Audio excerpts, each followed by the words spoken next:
చేపల పులుసు కోసం చేప ముక్కలు, ఉల్లిపాయ, టమాటా, కరివేపాకు, పచ్చిమిర్చి, ధనియాలు, జీలకర్ర, దాల్చిన చెక్క, అల్లం, వెల్లుల్లి, ఆనియన్ పేస్ట్ చేసుకోవాలండి. సగం కట్ చేసుకొని ఉల్లిపాయ ముక్కలు, పచ్చిమిరపకాయ, కరివేపాకు, ఉప్పు వేసి వేయించాలి. అందులోనే సగం పేస్ట్ చేసుకొని వేసుకోవాలండి ఆనియన్. ఇప్పుడు అందులోనే బాగా వేయించాలండి. బ్రౌన్ కలర్లో వేయించుకోవాలి. మిక్సీ చేసుకున్న టమాటా, ఒక చిన్న 2 టమాటాలు మిక్సీ చేసుకోవాలి. ఇందాక చూపించాను కదండి, మసాలా పేస్ట్ వేసుకోవాలి.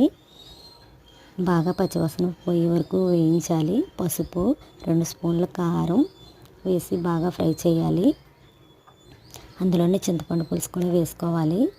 కొత్తిమీర వేసి పులుసు కొంచెం మరగనివ్వాలండి. ఇప్పుడు మనం శుభ్రంగా కడుక్కున్న చేప ముక్కలను అందులో వేసుకోవాలండి.